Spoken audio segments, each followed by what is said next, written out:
if the Brexit vote were held again today, would you campaign on either side, or would you remain neutral again?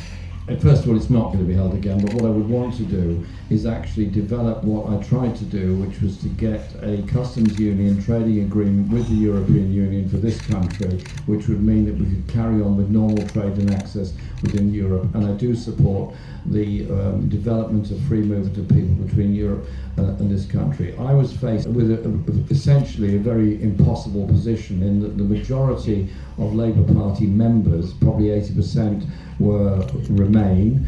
2/3 of Labour voters were, of Labour constituencies were against. And basically we could not win an election without the support of both Remain and Leave voters. What I tried to do was say, actually, your social and economic injustice problems are exactly the same whether you're in a Remain or a Leave area. It's a question of how you run our society.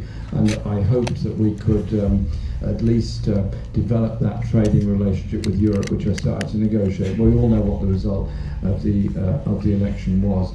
I think the EU is moving, actually, in my view, in a very bad direction over its militarism and its development of its own armed forces, which is what Ursula von der Leyen wants to do. I want us to see us having an effective social and economic relationship with the European Union, rather than the sort of trade policies that both governments have tried to develop with the USA and other places that ignore both human rights and environmental concerns in development of those policies.